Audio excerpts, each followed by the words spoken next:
Assalamualaikum warahmatullahi wabarakatuh. Alhamdulillah, wassalatu wassalamu ala rasulillah wa ala alihi wa sahbihi wa man tabi'aha ma ba'd.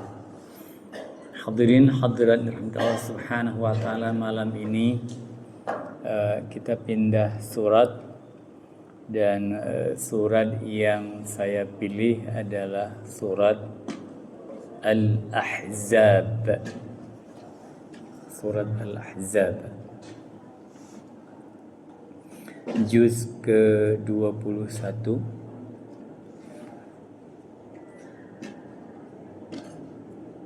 Al-Ahzab itu berarti surat ke-33, juz 21. Kita mulai daripada ayat pertama insyaallah.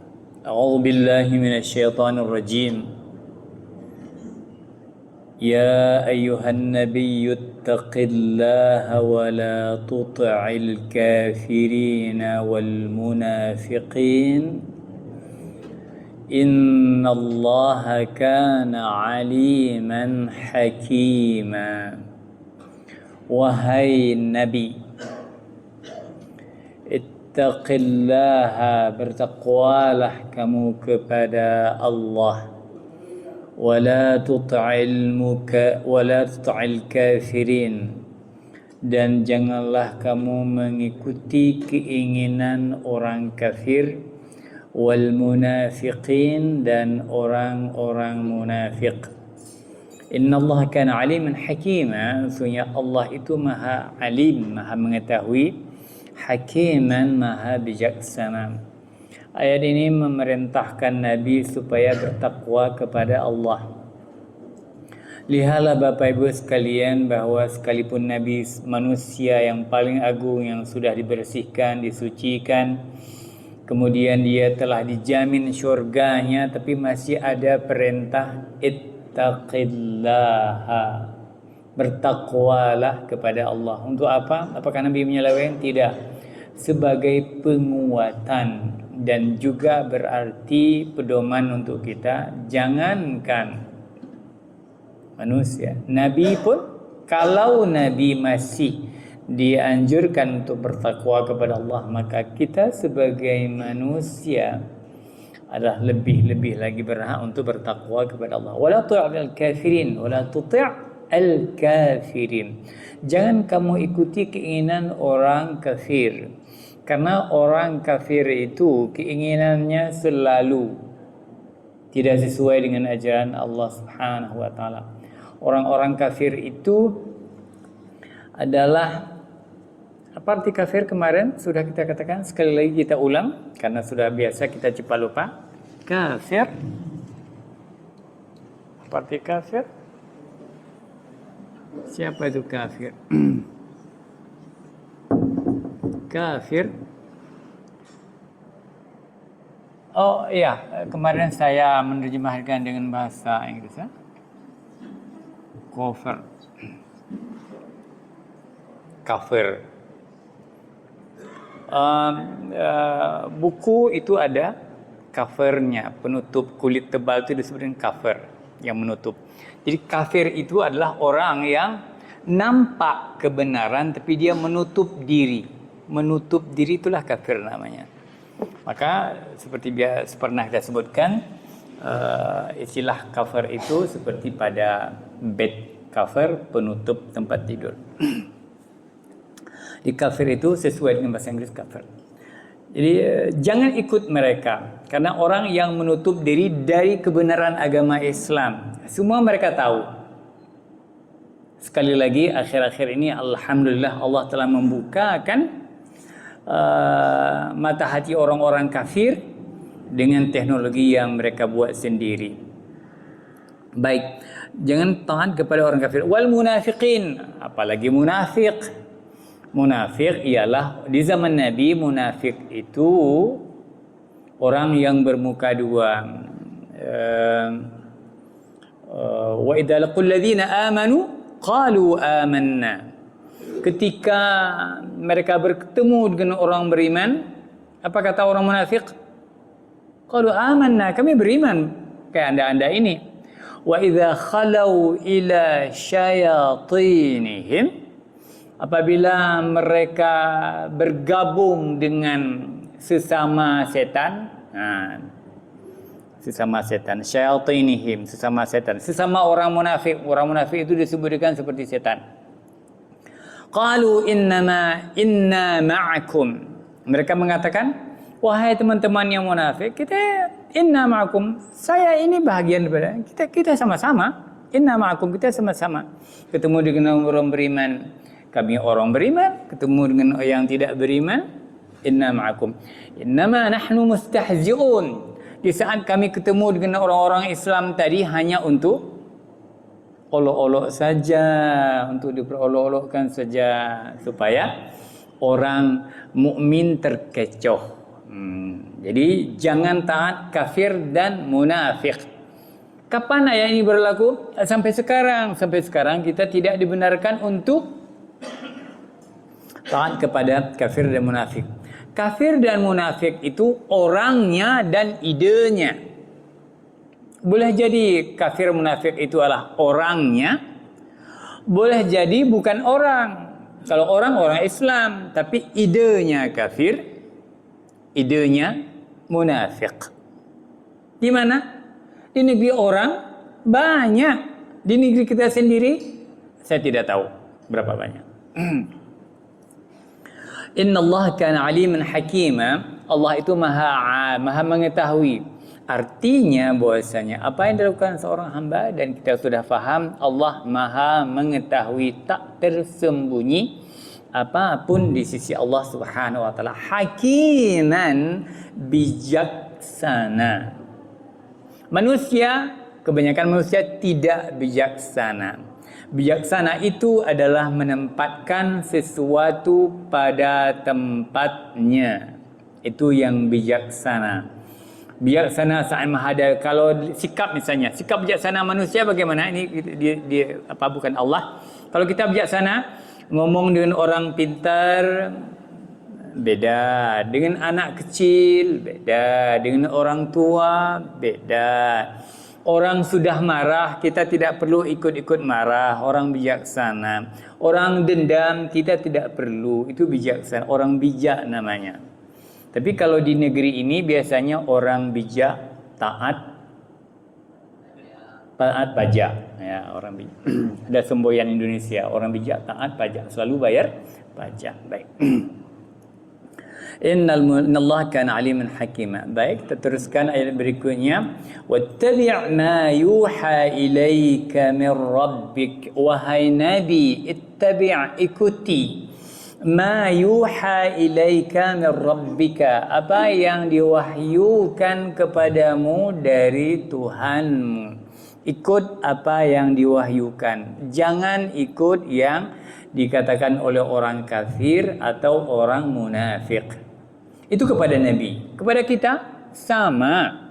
Tidak boleh ikut orang kafir atau idenya, orang munafik atau ide munafik. Dan yang kita ikuti mana? Ma yuha ilaika min rabbik, apa yang diwahyukan kepada kita. Wahyu mana? Wahyu matluwin. Ada wahyu, kalau kami mengkaji belajar ilmu tafsir, wahyu dibagi dua.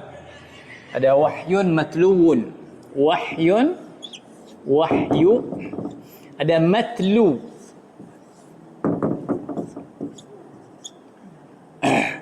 Matlu ini yang ditilawahkan. Ada wahyu yang tidak. Wahyun satu lagi, ghairu matluwin.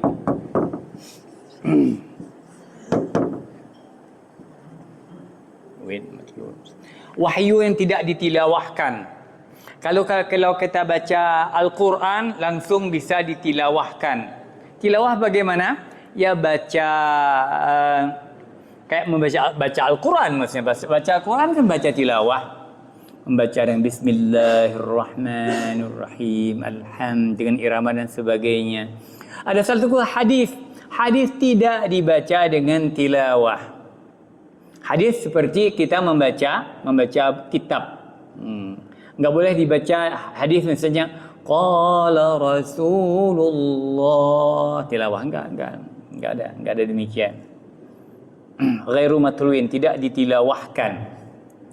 Atau dengan kata lain bahwa Al-Quran itu dibaca menjadi fahala setiap hurufnya, sedangkan hadis tidak demikian.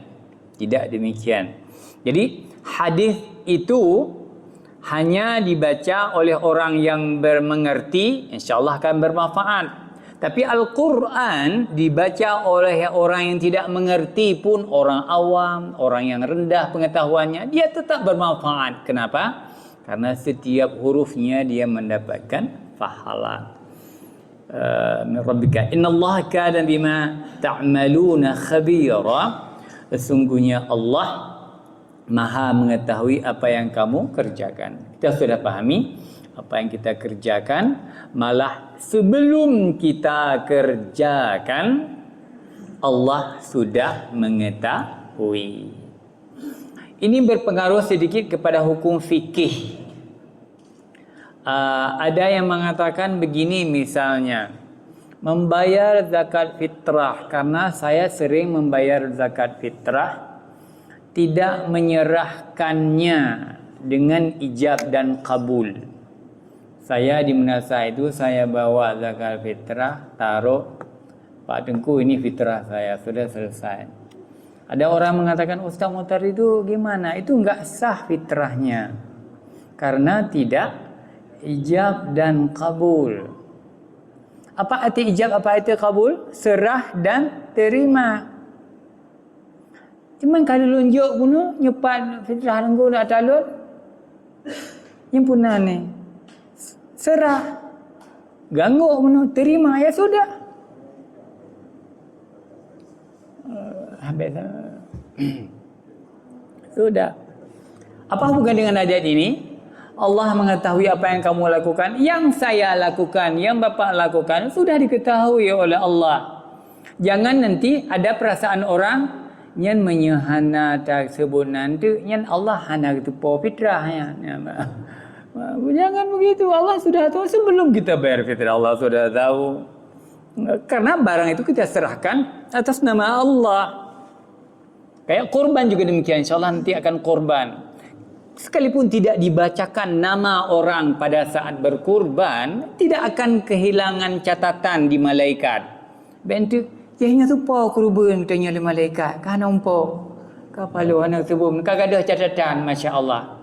Tidak ada demikian. Bagaimana pengertian? Hal-hal yang berhubungan dengan Allah, Rasulullah, catatan malaikat, itu jangan digabungkan dengan kepintaran manusia. Baik. Bima ta'maluna khabira, Maha mengetahui apa yang kamu lakukan. Baik. Wa tawakkal 'ala Allah wa kafa billahi wakila. Dan bertawakkallah kamu kepada Allah. Wa kafa billahi wakila, cukuplah Allah sebagai wakil, sebagai pemelihara. Ayat ini kepada Nabi SAW dan kepada kita juga disuruh bertawakal, tidak boleh tidak bertawakal. Salah satu bertawakal adalah di saat, kalau di Aceh, di saat geyum tungkat. InsyaAllah selalu dalam sebutan bicara kita ada, selalu kita sebutkan nama Allah. Mudah-mudahan Allah. Itu adalah ciri orang yang bertawakal. Yang tidak bertawakal tidak menyebut insya-Allahnya. Saya begini untung, begini rugi, begini untung, begini rugi. Kalau pertanian begini kita tanam, begini hasilnya. Tidak. InsyaAllah Allah akan memberi hasil. Bertawakal, menyerah diri kepada Allah dalam segala urusan. Tidak boleh menyerahkan diri kepada selain Allah. Fenomena Indonesia, kata orang, di saat gempa bumi besar misalnya terjadi seperti di Aceh atau di mana-mana, ada orang-orang kafir meretip jin. Orang-orang Cina di Aceh katanya waktu Gempa enggak tahu bilang apa, la la la la la la ilah la ilah la ilah. Mereka juga secara spontan karena enggak tahu serahkan diri ke mana. Biasanya gempa bumi ilmu serah diri ke mana. Mereka juga ikut orang Islam, la ilah la ilah la ilah la ilah. Enggak tahu karena mereka enggak ada tempat penyerahan diri, menggantungkan diri, mentawakal kepada Allah, serah diri kepada Allah. Kapan? Setelah semua usaha. Setelah semua usaha kita lakukan, kita akan mengharapkan yang kita harapkan itu tercapai atau tidak. Kita serahkan kepada Allah. Usaha sudah ada, ya sudah. Begitu. Apa untungnya? Apa untungnya orang bertawakal? Orang bertawakal itu dari segi psikologi, ilmu kejiwaan, dia itu orang yang tidak ada unek-unek, tidak ada beban, tidak ada stres. Kenapa dia tidak stres? Karena dia sudah berusaha, tercapai atau tidak tercapai Allah yang menentukan, bukan dia. Hasilnya nanti tidak sesuai dengan capaian, sesuai dengan harapan. Sudah takdir Allah, jadi nggak ada stres. Begitu orang tawakal, terserah kepada. Atau tawakal satu lagi bagaimana? Orang yang banyak sekali problem, cukup banyak, enggak sanggup lagi. Dia bertawakal kepada Allah bagaimana? Ya Allah, saya tidak sanggup lagi mikir masalah ini banyak sekali.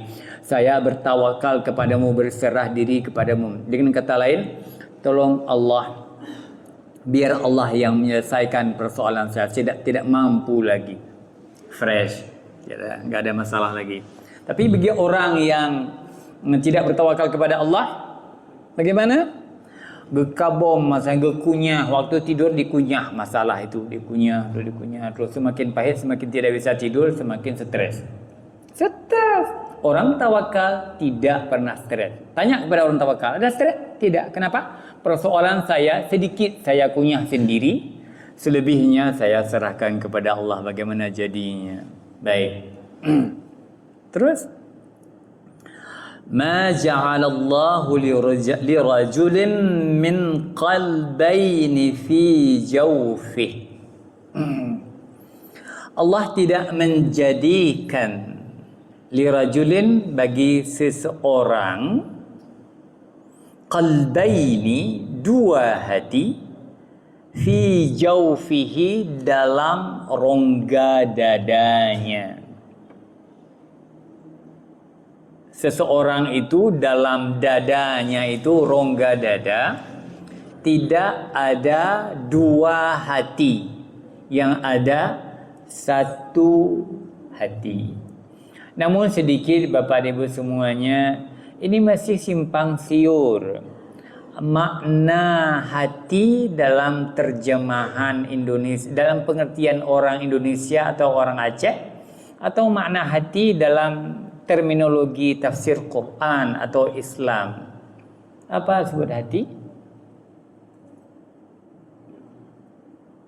Hati dalam karena Bapak banyak yang bisa bahasa Inggris. Qalbun berarti terjemah ke Inggris. Bahasa Inggris apa? Begini. Kalau salah pun salah saya. Heart. Sudah. Kalau heart bahasa Inggris itu jantung. Maka qalbun itu ada terjemahan memang jantung. Sedangkan kalau kita sembelih hewan, jantung, hati kan? Hati bukan jantung. maka ada kalimat si jantung hati. Heart. Jadi makanya serangan jantung itu disebut dengan heart attack. Serangan jantung. Jadi kalau kita baca, kalau ini terjemah bahasa Arab Al-Quran berarti bukan serangan jantung, serangan hati. Enggak ada serangan hati. Yang ada patah hati itu kalau patah hati. Baik. Jadi di sini kita ambil yang internasionalnya. Kalau qalbun itu jantung. Baik. Ma ja'alallahu lirajulin min qalbain, tidak ada dua jantung, atau tidak ada, kata terjemahan Indonesia, tidak ada dua hati. Tidak ada dua hati. Baik, sedikit penafsiran dari beberapa tafsir yang saya baca. Ada beberapa asbabun nuzul. Salah satunya asbabun nuzul adalah ada kejadian yang bernama salah seorang kafir yang bernama Jamil bin Ma'mar. Tersebut dalam tafsir Tantawi. Said Tantawi. Karena ayat Al-Ahzab ini turunnya dalam periode Madaniyah, berarti itu sudah termasuk di dalamnya peristiwa perang Badar di Madinah. Jadi ada seorang di saat perang Badar yang bernama Jamil bin Ma'mar. Dia itu mengakui bahwa saya orang kuat. Kenapa kuat? Andi qalbaini atau qalbani. Saya punya dua hati. Kalau error satu hati, pakai satu hati lagi. Nah, ada dua hati kemudian error siapa? Pakai tahu tu. Gitu. Sudah ada kejadian perang. Waktu kejadian perang, selesai perang, ditanya sama Jamil ini, wahai Jamil, bagaimana keadaannya? Ya, orang kita mati semuanya, hancur. Hancur, ya. Kamu kan orang bilang dua hati. Padahal kamu itu, kenapa, saya tanya, sandalmu di mana? Sandal saya masih di kaki. Padahal sandalnya satu di kaki, satu di tangan. Orang mengatakan, hei, kamu bilang kamu punya dua hati. Kalau error yang satu ketakutan, ada satu lagi. Tapi kenapa kamu itu sandalnya satu di kaki, satu di tangan? Berarti dia error semua. Tidak ada yang dikatakan orang dua hati, tidak ada. Pernah juga orang mengatakan, saya itu lebih pintar daripada Muhammad itu punya dua hati. Ada orang kafir mengatakan Muhammad punya dua hati. Bagaimana? Ya, Muhammad itu susah kita kalahkan. Kalau dia kita kalahkan dari satu sisi, dari hati yang satu, dia bisa hidupkan hati yang keduanya. Jadi tidak ada. Ini tuduhan di zaman dahulu tentang Nabi atau orang yang mengakui adanya dua hati. Untung hana akui punya na dua buah nyawa. Tidak ada. Satu penafsiran lagi tentang dua hati. Ini adalah menyangkut dengan sambungan ayat yang menceritakan tentang anak angkat. Baik. Teruskan. وَمَا جَعَلَ أَزْوَاجُكُمُ اللَّائِي تُظَاهِرُونَ مِنْهُنَّ أُمَّهَاتِكُمْ. Dan Allah tidak menjadikan azwajakumul lati, bahwa istri-istrimu yang tuzahiruna, kamu zihar, minhunna, di antara istrimu itu, ummahatikum, menjadi sebagai ibumu. Orang yang dizihar tidaklah menjadi ibumu. Istri maksudnya, istri yang dizihar tidaklah bisa menjadi ibu. Ini maksudnya. Tidak mungkin seorang istri bagi kita menganggap dia dengan dua anggapan. Pertama, dia sebagai istri. Yang kedua, dia menjadi sebagai ibu. Ini dua hati juga. Tidak ada. Kalau sudah ibu, ya ibu. Kalau sudah istri, ya istri. Jadi orang yang menzihar, yang mempersamakan suami, yang mempersamakan istri dengan ibunya dengan ucapan wajahmu seperti ibuku. Nah, itu langsung haram ngumpul. Atau tanganmu, atau dadamu, atau rambutmu persis seperti ibuku. Dilarang. Ucapan seperti itu dilarang. Kenapa? Karena kita secara kejiwaan nanti tidur dengan istri rasa ibu. Ya, hinan. Bukan rasa istri. Kita waktu tidur dengan istri harus rasa istri. Tidak boleh tidur dengan istri rasa ibu. Satu lagi yang tidak ada dalam tafsir, tidur dengan istri sendiri, rasa istri orang, itu juga tidak bisa. Nah, bentuk urinandro ke rasa urinanggo.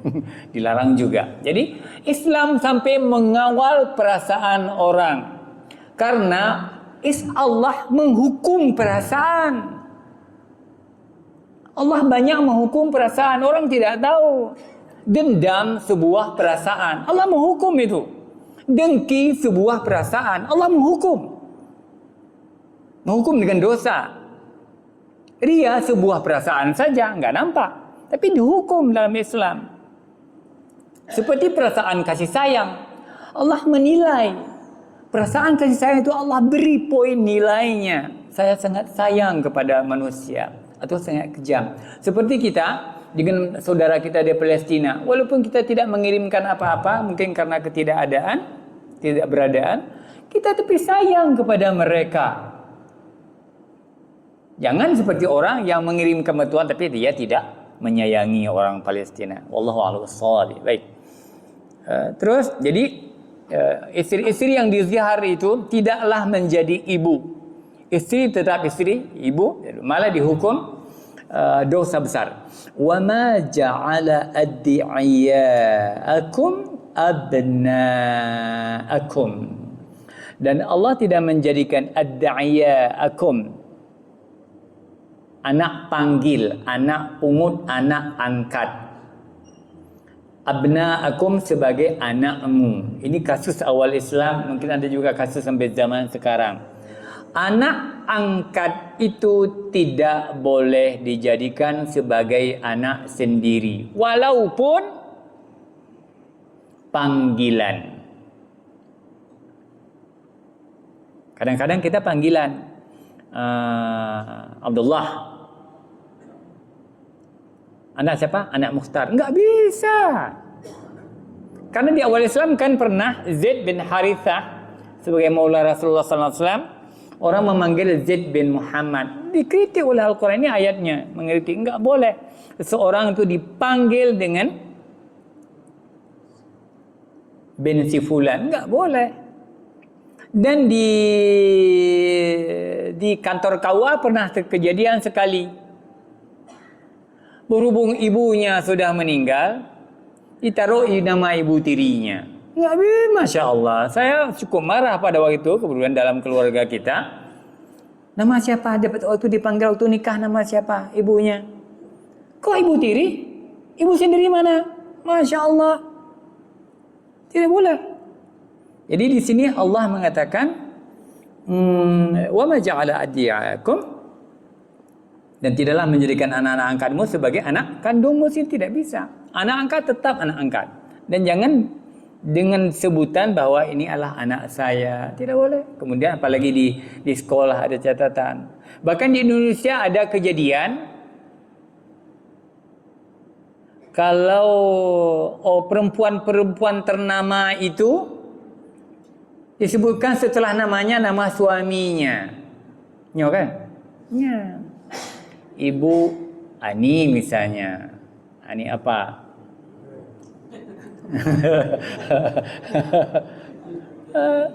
Jadi kayak Ani SBY enggak, bukan Ani itu adalah orang tuanya siapa, ke sana, bukan ke suami.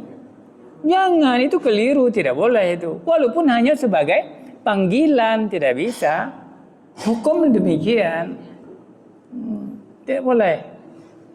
Walaupun kita senang supaya si anak itu damai aman, tapi hukum, karena hakikat hukum itu Allah yang Maha mengetahui. Kenapa Allah larang? Tentu ada sebabnya. Kita kalau sudah sampai di ujungnya baru tahu, oh begitu rupanya, begitu sebabnya. Baik. Dzalikum qaulukum bi afwahikum. Yang demikian itu adalah perkataanmu. Qaulukum bi afwahikum, dengan mulutmu. Artinya itu akan ucapan-ucapan kamu yang tidak berdasar. Ucapan kamu menurut perkataanmu, maksudnya ucapan dengan mulutmu saja yang tidak ada dasarnya. Cuma ngomong, kamu cuma ngomong doang. Dzalikum qaulukum bi afwahikum. Itu adalah omonganmu saja, bahasa kasarnya, bahasa pasarannya. Wallahu yaqulul haqqa wa huwa yahdis sabil. Allah yang mengatakan sebenarnya, dan dialah Allah yang menunjukkan kepada jalan yang benar.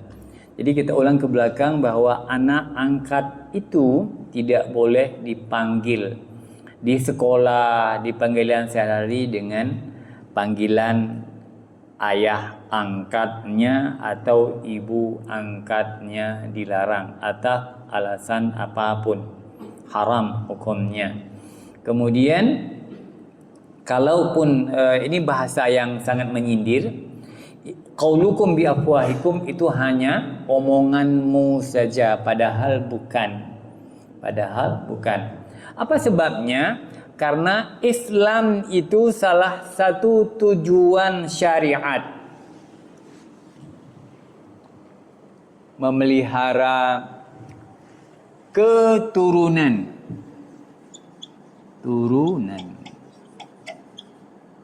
Memelihara agama misalnya, tujuan syariat. Memelihara darah misalnya, keturunan darah, atau nyawa, katakanlah satu lagi. Fungsi Islam di situ salah satu yang paling penting menjaga keturunan. Maka orang Islam itu paling murni keturunannya. Siapa di dunia ini yang paling murni keturunannya? Islam. Orang lain akan campur lawa. Lagi kejadian uronyo. Tidak lawiknya. Nah, orang pegang anak bapa RK macam mana. Padahal Allah alam mana kan. Yang kahanan poli anaknya. Tiga orang tinyo. Tuh lain pegang anak long. Tuh lain pegang anak long. Ini kahanan poli anaknya. Masya kai rintah kena tiga, rintah dia tiga. Tidak tahu anak. Ternyata dalam Islam itu kenapa kemudian haram zina, haram ini, haram itu adalah untuk memurnikan keturunan. Bagaimana Ustaz? Kalau seandainya enggak ada murni keturunan, tidak ada warisan. Hukum warisan hilang. Kalau tidak ada keturunan, hukum warisan hilang. Artinya ada harta. Kemana harta itu? Ke ayah. Enggak tahu ayahnya. Kalau sudah tidak tahu ayahnya, tidak tahu adik ayah siapa sebagai walinya.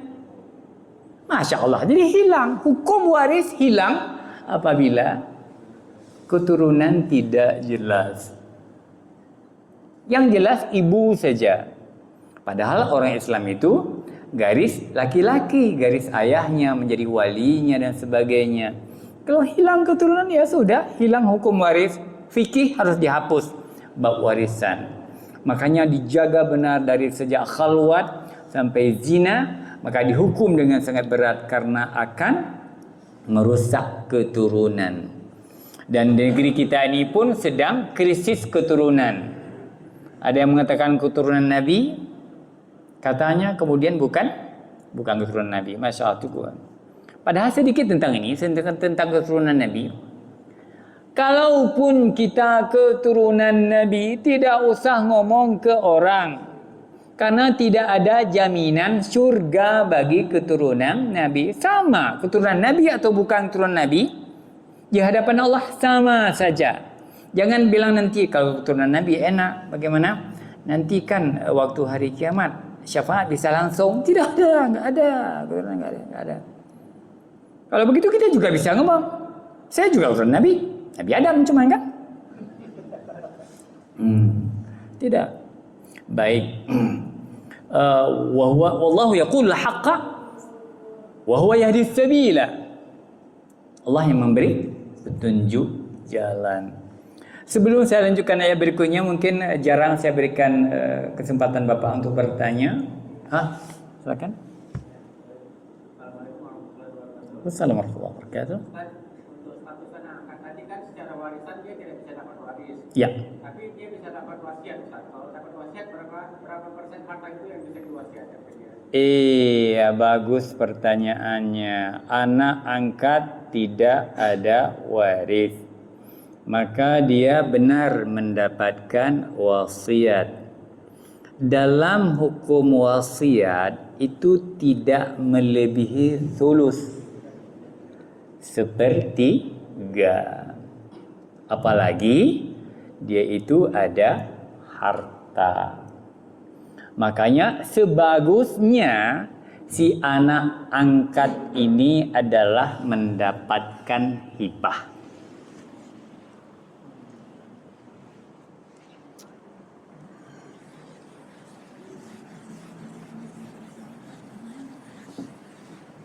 Baik, ini ada hukum sedikit, ada wasiat, ada hibah.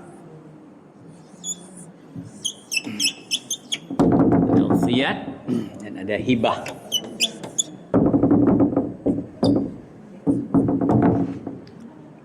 Wasiat sesuatu yang diberikan oleh orang yang hidup, katakanlah ada pesan bahkan berbentuk surat, dan itu baru dieksekusi setelah dia meninggal. Kalau saya meninggal, karena ada dalam Al-Quran nanti, kalau saya meninggal maka ini surat wasiatnya. Wasiat itu tidak dieksekusi kalau kita masih hidup. Apa yang dieksekusi masih hidup? Ini dia, hibah. Hibah, saya punya anak angkat sekarang, maka untuk anak angkat ini hak kamu, ini mobil, ini rumah. Ya kan, terus boleh juga. Itu yang lebih spontan. Takut-takut nanti wasiat kita nggak tahu kapan meninggal. Apakah kalau hibah itu tidak boleh melebihi 30% juga? Iya. Iya. Karena begini, kalau terlalu banyak nanti ahli waris akan mengurangi harta kepada ahli waris. Karena seseorang itu Allah, kenapa Nabi mengatur seperti itu? Walaupun kita sangat sayang kepada seorang anak angkat, akan tetapi kemudian harta kita itu dapat dimanfaatkan oleh banyak orang. Walaupun dengan orang tersebut kita tidak punya untung, apalagi ada saudara kerabat yang memang kita marah-marah dengan dia, enggak baik. Terima kasih Pak. Artinya hibah itu sama dengan hadiah. Hibah itu sama dengan hadiah. Langsung, ini untuk kamu, ini untuk kamu. Dan sah. Anak yang, kalau kita punya anak yang lain, nggak usah protes, ini sebagai pemberian saya. Kenapa diberikan? Karena dia anak yang orang yang berjasa, katakanlah, orang yang membantu dan sebagainya. Nah, tapi kalau sekali lagi kalau wasiat berarti ini suratnya nanti eksekusi setelah meninggal, itu bedanya. Baik. Bapak gini. Di ayat 1, 2, 3. Iya. Di situ diperintahkan bertakwa. Iya. Yang kedua, ikutilah perintah Allah. Yang ketiga, bertakwalah bertawakallah kepada Allah. Iya. Semua manusianya kan ingin seperti itu, Ustaz. Tetapi di dalam ayat ada dikatakan di dalam surat As-Samsi, ya, manafsiu, masawmaha. Demi jiwa yang serta penyempurnaannya. Kemudian Allah mengilhamkan ada kejahatan dan ketakwaan. Jadi kapan manusia jahat, kapan manusia takwa? Kalau Allah menghendaki. Sedangkan di ayat Al-Hajj disuruh perintah yang tiga ini. Sedangkan di jiwa kita ada sudah diilhamkan oleh Allah. Baik, kapan? Pertanyaannya kapan? Ya, kapan? Kalau ada dua potensi dalam diri kita, ada dua potensi, ada dua bekal, ada dua sumber. Itu apa tadi? Wa nafsiu wa ma sawwa fa'alhamaha fujuraha wa taqwaha. Dalam diri kita itu ada langsung baca berikutnya, qad aflaha. Itu orang yang terbaik, beruntung. Kapan? Man zakkaha. Kalau Allah menghendaki, Pak Ustaz. Ya? Kalau Allah menghendakinya, baru dia dapat seperti itu. Kalau Allah menghendakinya. Menghendaki. Tapi Allah menghendaki itu didahului oleh keinginan si hamba itu sendiri. Allah menghendaki didahului oleh keinginan. Saya ingin menjadi orang baik, kemudian saya itu dikehendaki oleh Allah menjadi orang baik, baru jadi orang baik. Jadi bukan orang Allah comot mengambil orang kemudian duluan, tidak. Dia Allah dalam ayat-ayat yang banyak itu disuruh pilih. Pilih itu bersama takdir Allah tentu. Setelah pilih, Allah mendukung pilihan kita. Saya ingin jadi maling, Allah dukung pilihan jadi maling. Itu maksudnya Allah mendukung apa yang kita pilih. Bukan dipaksa atau bukan disetel kayak setel malaikat. Kalau saya setel dengan seperti malaikat, ini kamu, tidak boleh yang lain. Kita yang pilih, Allah yang memberikan. Baik, terima kasih. Karena waktu selesai mungkin di sini aja pada malam. Mohon maaf.